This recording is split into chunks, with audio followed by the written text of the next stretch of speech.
Зараз всі всідаються і починаємо. Дякую. Добре, дякую.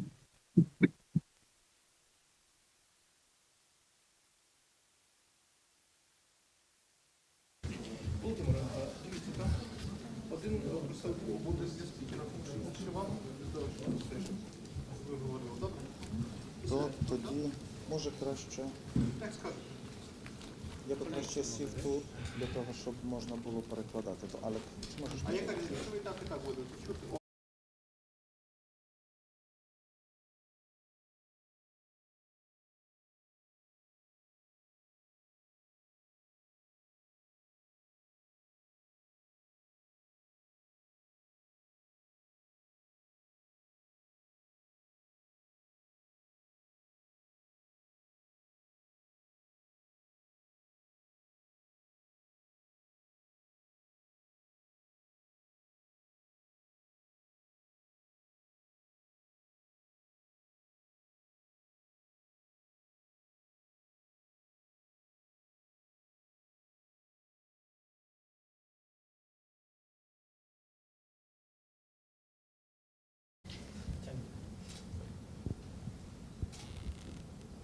Це 15 березня, працює медіа-центр. Today is March 15. Ukraine Media Center Ukraine Forum starts its operation today, and now we will be talking about the international aid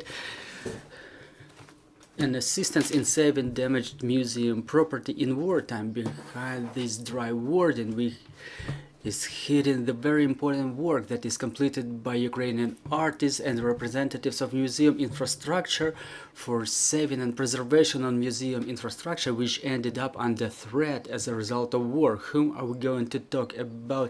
Joining us online will be Kateryna Chuieva, Deputy Minister of Culture and Information Policy of Ukraine. Good morning, Ms. Kateryna. She had to be present here in person, but due to the air raid alert, we had some overlap. And Svitlana Strelnikova, Director General of the National Research and Restoration Center of Ukraine, Tetiana Bychko, Deputy Director General for Scientific and Restoration Work of the National Research and Restoration Center of Ukraine, Mr. Dariusz Zubocz, Certified Paper and Leather Artworks, Paintings and Polychrome Sculpture Conservator, Director of Writing and Printing Museum, Alexander Solo, President of the Folkowisko Foundation, donor and carrier of technical equipment, and Volodymyr Mykhalyshyn, public figure, volunteer, and vice president of the Folkowisko Foundation. Let's start with Ms. Kateryna. Ms. Kateryna, what's going on with the museum values and why our today's conversation is so important? Good morning, dear friends. I appreciate this opportunity to get together, and I apologize for not staying in the studio. Maybe by the end of the event I will be able to join you. Unfortunately, it's quite difficult to speak now because recently we've got some news about perishment of Yuri Kovalenko, our dear colleagues, a person who did a lot for preservation of cultural heritage of Obuchi for our archaeological studies, and I can say that thanks to people like him we are able to preserve our cultural heritage. Miss Yuri started studying Ukraine some years started to defend Ukraine few years ago. He was taking part in different missions, and it's difficult to say at what price we have to preserve our cultural heritage, and I want to appreciate his work with the minute of silence.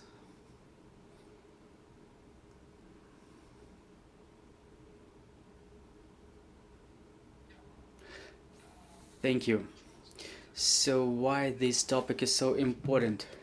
We are talking about cultural heritage, we're talking about people who preserve the cultural heritage, and every step is important, every action is important that helps us preserve those values for Ukraine and for future generations, and to our country is reaching those values which were created by the previous generations. Cultural heritage of Ukraine is under great risk, because the war is not only physical destruction of the objects, is the destruction of memory,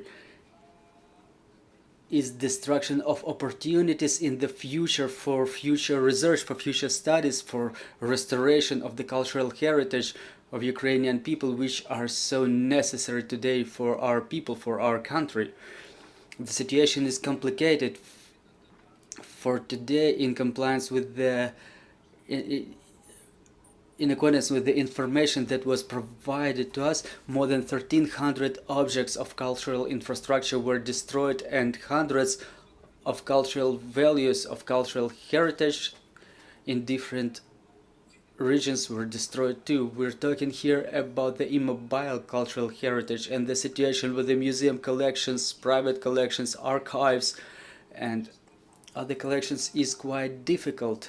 You know that part of the territory of Ukraine, while being under occupation, suffered a lot in this regard. Museum collections were stolen, for example, from Kherson region. There are documented facts by law enforcement agencies of the pillaging of the archives and private collections. We keep losing some archive documents in Chernihiv, for example, during the first days of the full-scale invasion. So this is why I call the situation difficult, but there is another part of the challenges.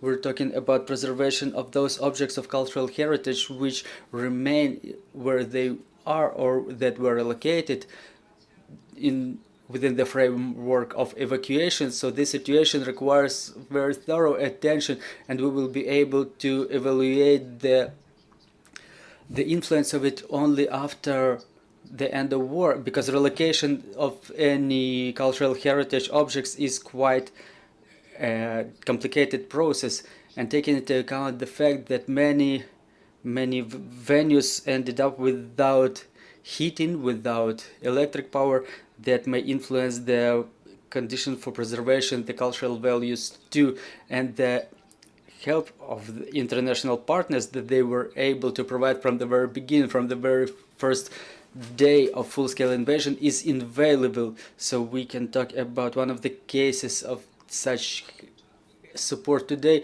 but for the context I would like to give you a bigger picture. From the beginning of the full-scale invasion, the Ministry of Culture and Information Policy, professional organization, NGOs, for example, National Restoration Center, State Archive Service, and many other colleagues communicate a lot, communicate permanently with the international partners, understanding that we have such a huge collection. For example, the State Museum Fund accounts for more than 12 million cultural objects, and we're not talking about the libraries and archives, specifically the scientific libraries. So coping with this huge amount in terms of preservation of all those cultural objects for every institution or ministry is quite difficult. And this is why international partners immediately reacted and offered their support, and such support was coming to Ukraine in a number of ways through different mechanisms.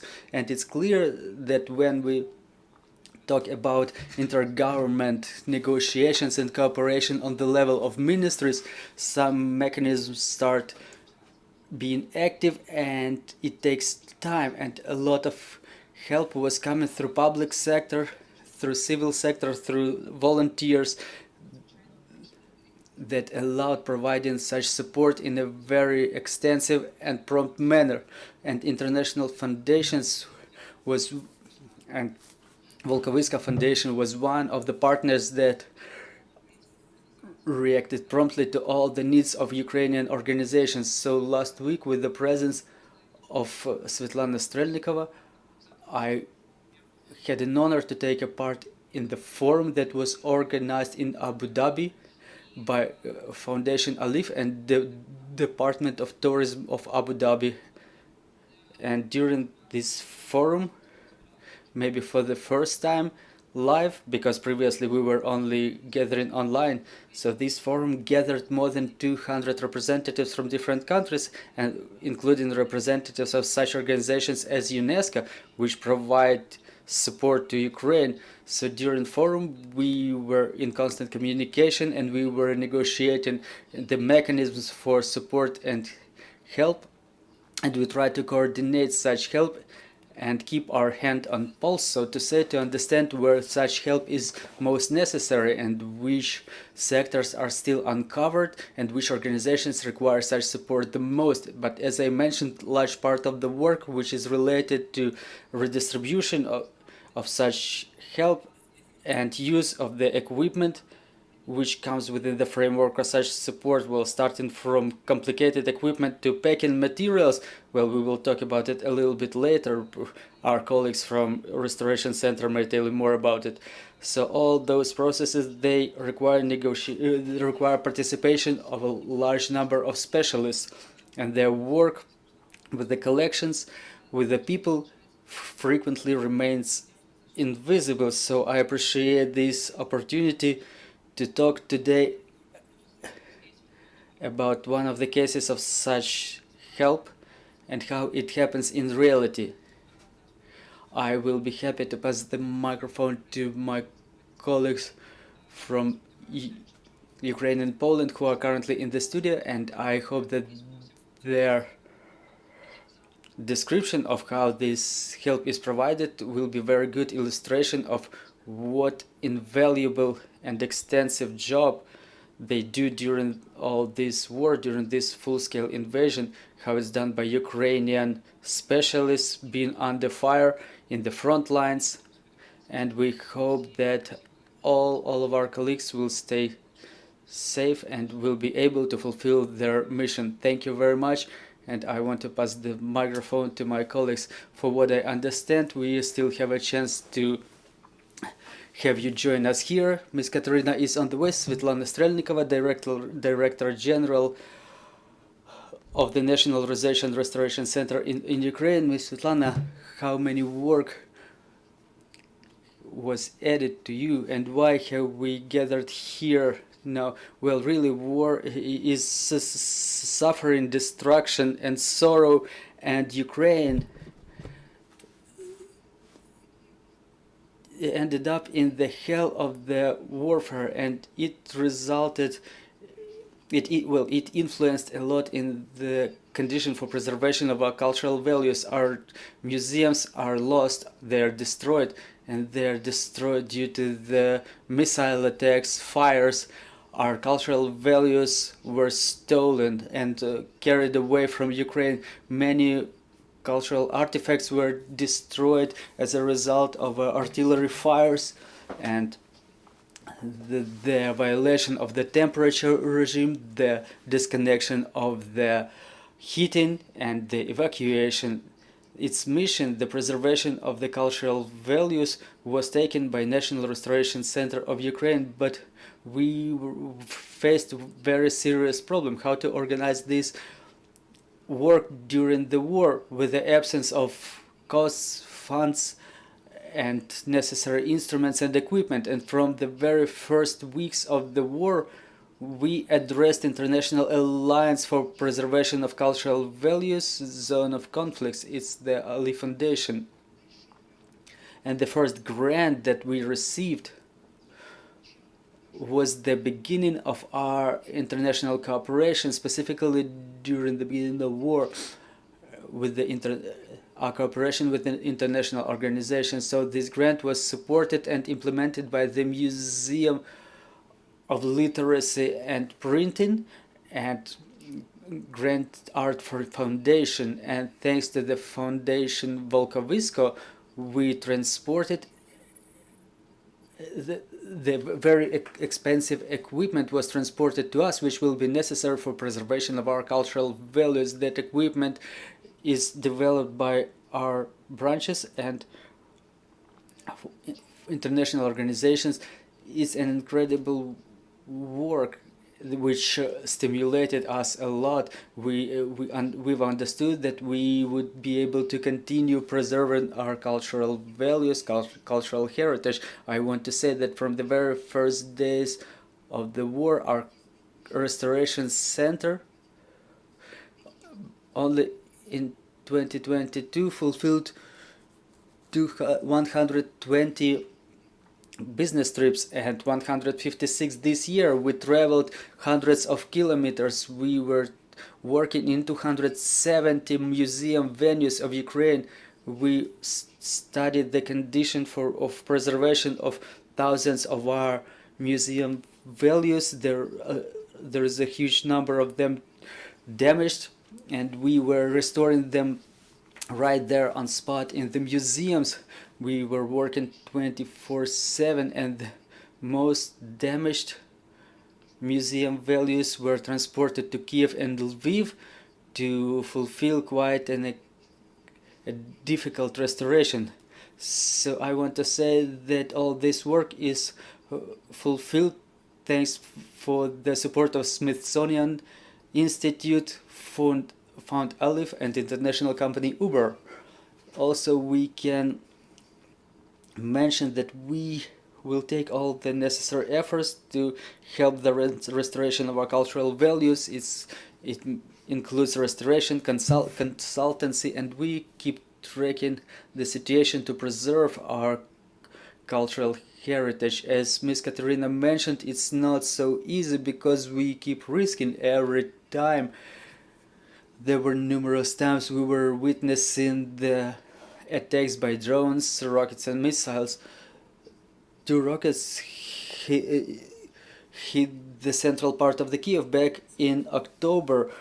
One of them hit Tereshenkovska Street, where 6 museums are located, and in half an hour from that spot where the missile hit, 18 of our scientists left that place, and they were going to work there, but sadly it's a war and you cannot do nothing about it. But I want to summarize and say that such international support is a huge contribution to the preservation of our cultural heritage of Ukraine, and we appreciate our collective which supported us, who understand us, and who are ready to extend their helping hand to us. Thank you very much, Mr. Dariusz Zubocz. Can you please help us with the translation, if I may? So what is this wonderful equipment? What are the tasks that are fulfilled by it?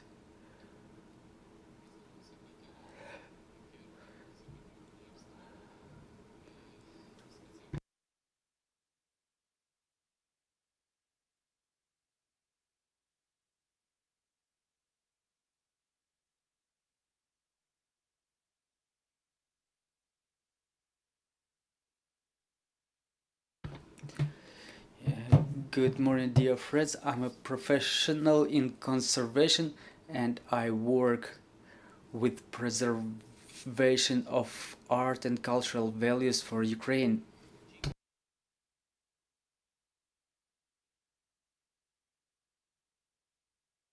W zorganizowaniu sprzętu konserwatorskiego.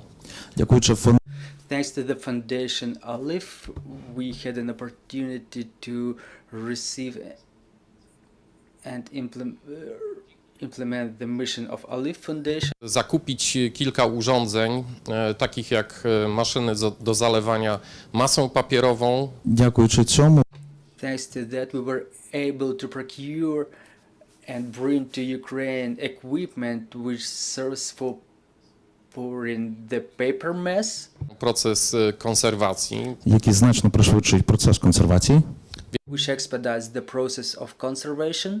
Było już wykorzystywane przez centrum, ale teraz 3 nowe urządzenia znacznie przyspieszą tą pracę. We know that there is very old equipment which was used previously, but the new equipment is brought to Ukraine, specifically 3 units of such equipment, and it expedites the work significantly. Stanowiska do oczyszczania obiektów z grzybów, które zabezpieczają konserwatorów przed złym skutkiem, złym wpływem tych organizmów na organizm konserwatora. Right now we're seeing on the slides that those pieces of equipment which ensures that the books and cultural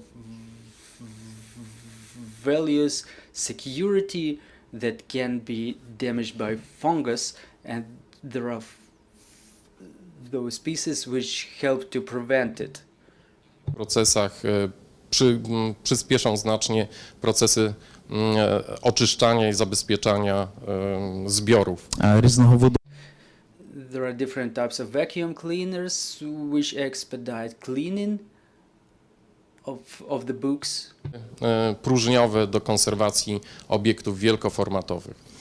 також привезли Also, there were big tables brought which help in cleaning those cultural values. Konserwatorkami z Centrum Konserwacji również w swojej pracowni przy Muzeum Piśmiennictwa i Drukarstwa w Grębocinie.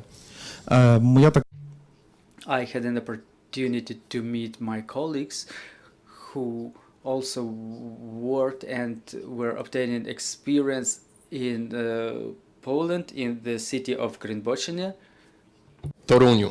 маленьке місце.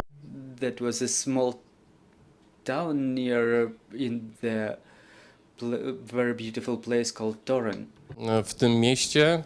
No i myślę, że nawiązaliśmy dobre kontakty z kolegami z Polski, którzy są bardzo otwarci na współpracę i niesienie pomocy, zarówno takiej teoretycznej, ale i praktycznej. Także zapraszają do siebie, do pracowni. Generally, we were meeting in those conservation workshops where we were obtaining new experience, and we had an opportunity to study together with our colleagues. W Folkowisko udało nam się bezpiecznie przetransportować obiekty tutaj na to miejsce. I właściwie Fundacja Folkowisko jest takim łącznikiem z Fundacją Kościuszkowską, która w swoim programie ma w tej chwili bardzo szeroki pomysł na niesienie pomocy na terenie tutaj ukraińskich, na terenie Ukrainy z różnymi organizacjami, z różnymi placówkami związanymi z ochroną kultury. Зокрема, фундації Foundation Volkowisko and Kościuszkowska Foundation, which cooperate between each other, and they may have this opportunity of providing their support in the territory of Ukraine. Thank you very much, and I would like to invite Tetiana Bychko, who already reported one good news for us that the air raid alert was cancelled.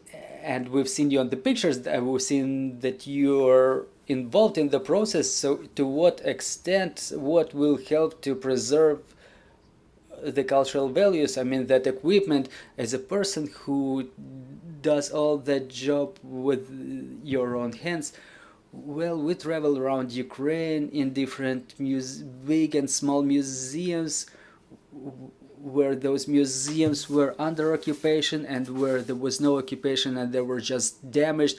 The exhibits, even if they're not on exposition, they're in the funds, and those funds, they don't assist the preservation of those values, because we had problems with electricity, with heating, and those exhibits, they are affected by all those conditions. So the equipment that we acquired thanks to our friends is a great help for restoration of those objects of cultural heritage. I mean specifically those that were printed years and years ago. One of the important pieces of equipment that helped us is the drying machine. It was created back in year 1972, and that piece of equipment is morally and physically obsolete. So those machines that we received now, they are up-to-date technologies, and they are of great help in terms of quality and speed of restoration, specifically of the paper books. We have a lot of printed books which were printed years and years ago, and the process of restoration is very long process. And how we did it previously manually, it took a lot of time. Like one restorator, in the best case scenario, he may restore just one book per year. Okay, right away, how difficult was it for you to switch, like talking into military language is like switching from T-72 to Leopard tank? How did your representatives, how did your colleagues switch from those old pieces of equipment to the modern equipment? Well, our restorators, they were more than satisfied, they were really happy. So if you make parallels between those tanks, Leopard and TU, well, I'm not a military anyway, so they switched quite quickly. They knew the main technical requirements, they knew the requirements to the process, and I think that Dariusz was quite happy with the training, and our girls proved themselves very masterful as a specialist. So I want to say just in human language that they were invited in Poland very warmly, and they appreciate that humane attitude that was expressed in their regard. Thank you very much, Mr. Alexander. If there is any help needed in translation, please, Mr. Alexander. So why art? Why not generators, not helmets or armor vests? Why not something necessary for the war? Why equipment for restoration of the old books? Hello, Slava Ukrainie. Героям слава. З самого початку я би хотів From the very beginning, I would like to say hello, good morning, and glory to Ukraine. Od ponad roku działamy w Ukrainie. Na samym początku zajmowaliśmy się głównie pomocą humanitarną. як фундація Just as Folkowisko Foundation, we work more than a year, and since the beginning of the war, we only were providing humanitarian help and support, humanitarian aid. Nam się przez ten rok wysłać ponad 4000 ton takiej pomocy do Ukrainy, z czego jesteśmy bardzo dumni. нам вдалося We were able to gather and transport to Ukraine more than 4,000 tons of humanitarian aid. Jako Polacy mamy jednak świadomość tego, co to znaczy strata kultury po II wojnie światowej. як As Poland, we understand what is loss of cultural heritage after World War II. We had this situation. Nie naszej organizacji to właśnie działania stricte kulturowe. Moreover, the roots of our organization is cultural activity. W tym momencie prowadzimy w Ukrainie to nie tylko wspomniana wcześniej humanitarka, ale także pomoc kulturze, która jest tak ważna dla tego narodu. діяльність The activity of Folkowisko Foundation at this moment is not only of humanitarian profile, but also of the cultural profile in Ukraine. Terytorium, ale także wojna o język i kulturę, a może właśnie przede wszystkim o język i kulturę. Because this war is not only war for the territory, it's war for the cultural values, cultural heritage for Ukrainian language. Tym wspaniałym partnerom ze Stanów Zjednoczonych, takim jak Kościuszko Foundation czy Smithsonian Institute, możemy działać w Ukrainie właśnie w celu ochrony kultury. Od dłuższego czasu przywozimy sprzęt mający na celu ochronę dziedzictwa Ukrainy. Thanks to the cooperation with our partners, I mean Kościuszko Foundation and Smithsonian Institute, we now have the opportunity to bring to Ukraine the equipment which helps to preserve Ukrainian culture. Przywieźliśmy sprzęt między innymi do muzeum w Lwowie, w Chersoniu, w Odessie.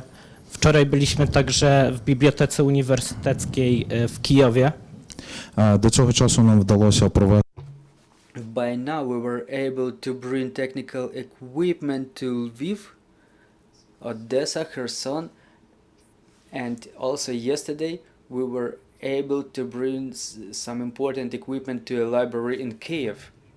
Patrząc na wczoraj, także przyjeżdżając do naszych wspaniałych pań, konserwatorek, widząc ich radość z otrzymanego sprzętu, chce się robić to dalej po prostu i mamy świadomość tego, jak bardzo jest to potrzebne. Бачачи,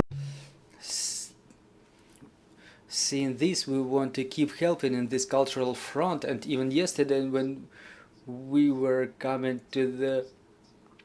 to our colleagues from the restoration center, we see how happy they were to see that equipment that helps them fight in their front too.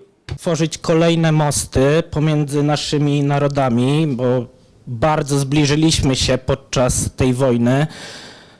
Mam wielką nadzieję, że będzie tak dalej. Jestem przekonany, patrząc na życzliwość narodu ukraińskiego w stosunku do nas obecnie, że będzie to trwało. No i co? Do zwycięstwa. ми і далі будуватимемо. We will continue building bridges that will unite Poland and Ukraine, and we will continue working until our very victory. Thanks a lot. So, Mr. Volodymyr, maybe you want to summarize it in a few words. How did we reach this format? Did you study the needs? How the work is being built with the cultural segment? In this case, the demand creates proposition, and it's good that we have these partners who are ready to help, who are ready to react, who are conscious of the fact that Ukrainian culture should be taken care of, that it's an important thing. And in this format, those foundations and funds, they are the supplementary institutes for Ukraine during this difficult time. And let's put it like this: the Folkowisko Foundation, Poland, the Alif organization, Kościuszka Fund, Smithsonian Institute, they are all so-called elements of this bridge that creates the corridor of support of Ukraine. And thanks God, there are thousands of them who transport the cultural values, who care about Ukraine in general, of Ukrainian, taking care of Ukrainian culture. And it was happening so that we got the information that some of the cultural values had to be transported from dangerous places, they had to be evacuated, and respectively the capacities of some enterprises which would have been able to preserve those cultural values, they didn't have the equipment, the necessary equipment to just for banally to say, to create the microclimate for the preservation of the pictures. And the foundations that we're talking about here, they responded, they undertook those requirements, and they started transporting those pieces of art. And it's not our hundredth travel to Ukraine. And on my end, I'm a Ukrainian communicator on Ukrainian side for the Polish, and Poland communicates with the United States and Europe to gather all that necessary support and aid. So before we proceed to the questions from the floor, Ms. Kateryna, while on your way to us, you mentioned some challenges, but what part of our cultural heritage is under direct threat? I mean, something that was evacuated and old books and pictures that are preserved in proper conditions. What are the main challenges? What are the main threats, and how to overcome them? Thank you for your question, and I want to thank my colleagues for all those reflections, remarks, and the stories they told. It's very difficult really to say about some specific risks if all the country is under direct threat. And what happened today, within the 15 minutes before our planned broadcast, when we understood that the air raid alert is spreading across the whole territory of Ukraine. Maybe there would be a supersonic missile is about to be launched, or Kharkiv will be shelled like it was within the last hour. So it's difficult to forecast, and it's one of the biggest problems that we faced on the 24th of February, that the conflict has the scale that covers all the territory of Ukraine. There is no safe place, there is no place where you can guarantee security. You cannot forecast which object, which village or city is secure and safe today, but tomorrow might have been destroyed by the intentional or random targeting of the missile. So under conditions like that, any forecasting of logistic operation, transportation of cultural values, transportation of people, it's impossible. So security is not guaranteed in none of the cases, in none of the regions, as we understand it today. And unfortunately, during this year, within these last 12 months of the full-scale war, this situation has not changed to the better. The threat of a missile strike is something that may ruin any, well, let's say, any plans, any measures, any steps taken may be nullified. That's a very difficult threat, and only most up-to-date air defense systems may help us in that, but we understand that it all is added up by a number of risks, and one of such risks that we don't describe a lot, that we don't talk about a lot, but its consequences will be felt after the war, is the withdrawal of specialists who live abroad. We hope they would come back, but we cannot forecast it 100%. So those are specialists who are important as specialists abroad. Well, yes, and those specialists, they're not being educated within years, but within decades. And today, when in such places as Kharkiv, as Zaporizhia or Mykolaiv or Kherson, people are not confident that shortly they would be able to get back to more or less normal life and work. It's a very big challenge for all the state system, how to work with this, how to ensure their comfort. We have big problems with the payment of salaries, for example, in the regions. We will have to communicate with other ministries about that, because without people we cannot preserve anything, and the preservation of people in this area of cultural values preservation is a huge part of work with the preservation of the cultural heritage in general. And what we're facing now, we are being asked frequently, where are the money? Where are the money? There is a lot of aid coming, so where are the money? And we have to understand that those organizations which provide support in the area of cultural heritage preservation, this aid is being forwarded for preservation of material objects. So it's very difficult to raise some support in terms of payment of stipends to the specialists, and we're happy that there are organizations who provide such support to the specialists in Ukraine. But the majority of support is provided through very complicated mechanisms. So the funds are allocated, and while they reach Ukraine through those mechanisms, it takes time. But we're happy those mechanisms keep operating. Everybody remembers the situation in March or April last year when no shops were operating, you couldn't buy anything, and packing of the museum values would be like incapable challenge. So money solves nothing. People solve problems. They solve the problem. They generate solutions, and this is what helps us to reach success today. The people and understanding, and those mechanisms which are flexible in their operation. Thank you very much. Do we have questions on the floor? Good morning, Kateryna Strashko, Ukrinform. Miss Kateryna, question to you. Is there any information regarding the number of the art values stolen by the occupiers, and what are the countries that Ukraine cooperates with in terms of returning those cultural values? This is the question that requires just a separate conversation, but just in a couple of months maybe.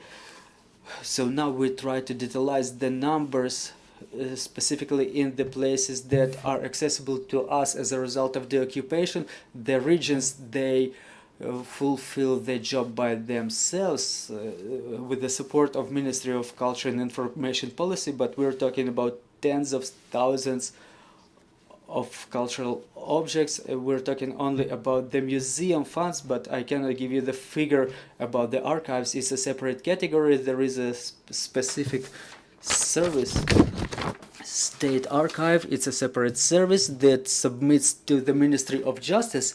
So I hope we will be able to talk to them in a while about those issues. The identification of the exact number is quite a complicated and lengthy process. The Russians did not steal only the objects, but also part of the documentation. And if the majority of documentation was existing on paper, now that it's lost, we have to reconcile it from a number of sources.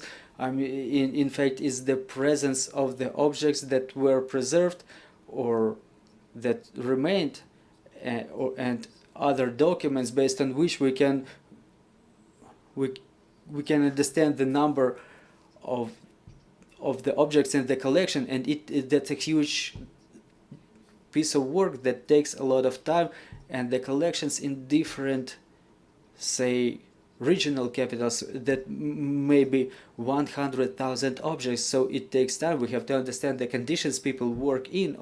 All those regions are not safe for work now. So one part is about the international cooperation.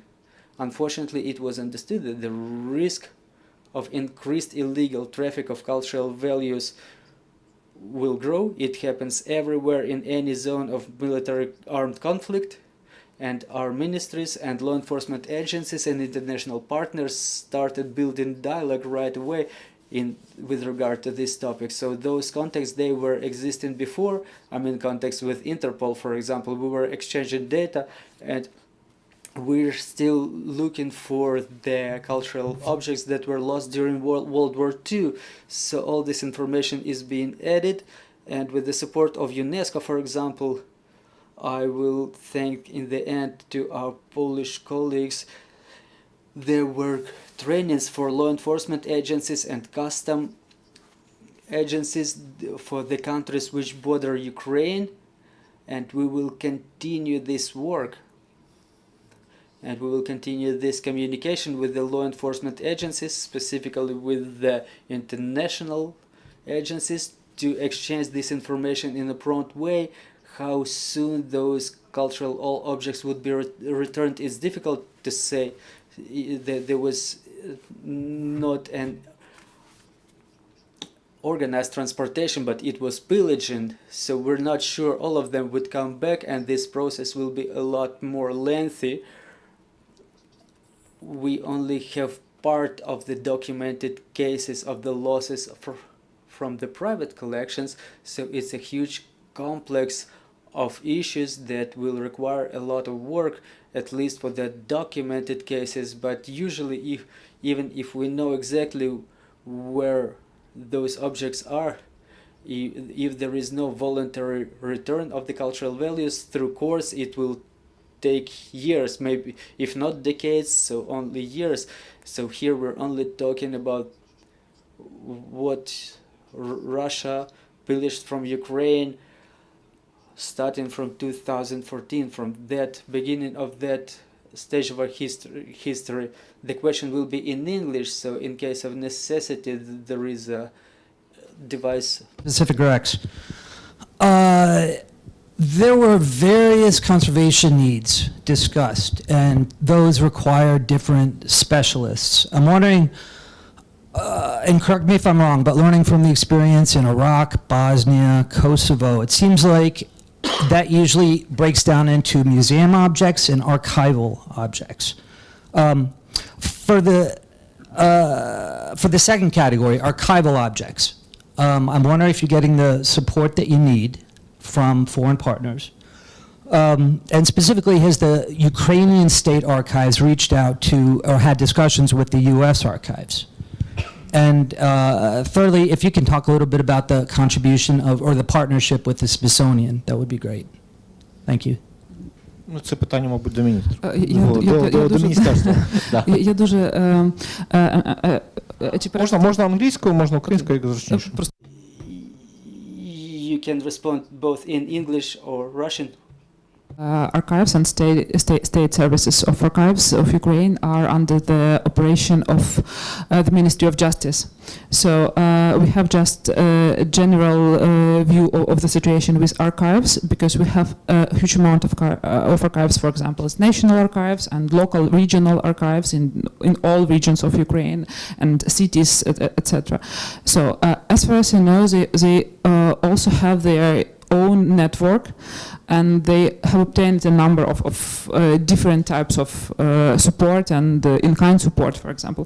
But I'm not sure that, so I cannot, unfortunately, I cannot describe all these nuances with archives. What is the most painful for us that after this sharings, for example, in Kharkiv or in Chernihiv region, and missile attacks, some of archives were destroyed, and we know that the documentation was inside the building. For example, in Chernihiv, it was one of the archives, as far as I remember for the moment. It's an archive which belonged to the Служба безпеки України. Security Service. Yeah, thanks. It was the Security Service archive, and a number of documents connected with repressions of 30s of 20th century also was lost. So we do not have, in the Ministry of Culture for the moment, we do not have clear picture with archives. It could be addressed to the state archival services. Okay. І я можу...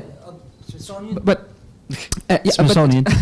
The chief of state archival services just have returned from United States. So I guess he has a number of contacts, hope also with Smithsonian. But we have a Smithsonian Institute and their partners and departments of states. They also they support Ukraine, and we have a number of projects, for example, connected with the damage assessment. And so we are waiting for the moment for preliminary results of this project, because it's connected also with satellite images and analysis of these images, etc. So it's important, and one of the most important part of our cooperation. And as you may know, U.S. Department of State announced support in total amount around $7 million for Ukrainian cultural heritage protection, and the part of this funds will be spread especially for damage assessment projects and for some conservation needs, buildings, etc. So it will be a huge amount of work, and it's very important for us. Якщо питань немає, тоді в мене просто буде... Well, if there are no more questions on the floor, I will have a question to our representatives of the cultural sector. You were mentioning different venues. What became the Alexandria Library for you? Can you tell us a couple of stories? What were our biggest losses? Well, I was impressed by the Skovoroda museum, and the loss of such museum is a very big issue for us. We restored the sculpture, it was preserved, but it has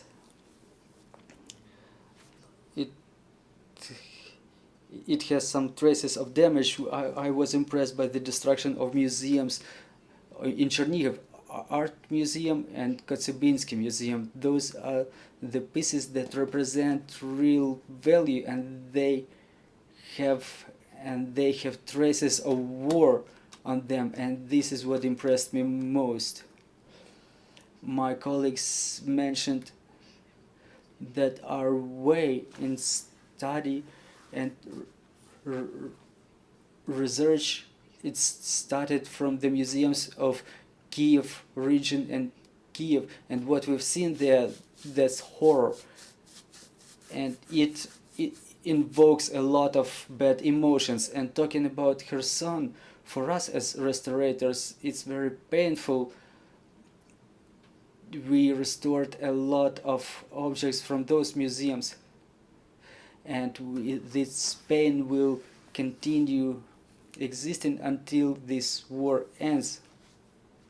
Well, until the year 2014, I ponder over the destiny of those exhibits, of those objects of cultural heritage that were in Gorlivka Art Museum. It's a small coal miner town, but it had a marvelous museum. There were masterpieces in there, and since then nobody knows what happened to them. It's a small town again, an extensive number of cultural exhibits, and nobody knows what happened to them. And I'm talking about that time back in 2014, so let alone what happened now. If I may add something and to summarize, I think we were talking about this in this studio, it's difficult to identify with the biggest loss for today, because all the people who work with cultural heritage, and me specifically, I have a long history of work with museum and museum collections. And so what happened now is this moment that we've felt in the beginning of this phase of war. Fortunately, we started changing our attitude to our cultural heritage, but what is the price that we pay for it? It's difficult to realize. It's difficult to realize the responsibility and the debt we are in front of the people who protect us. For even the smallest town, in the local museum or archive, there might be something that is of greatest value.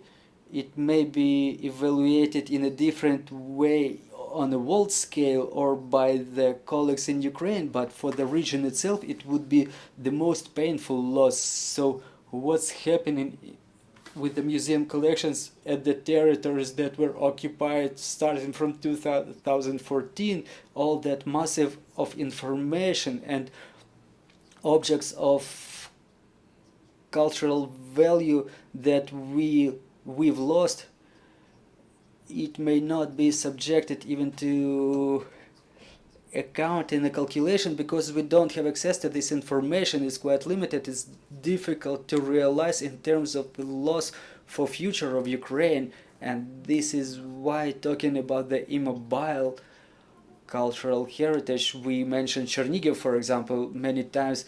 The destruction of that small, very delicate building of Ternovsky Museum due to the strikes of two missiles nearby, the two explosion waves that destroyed the building. This is one of the most painful losses for me. Well, I hope it's not a loss.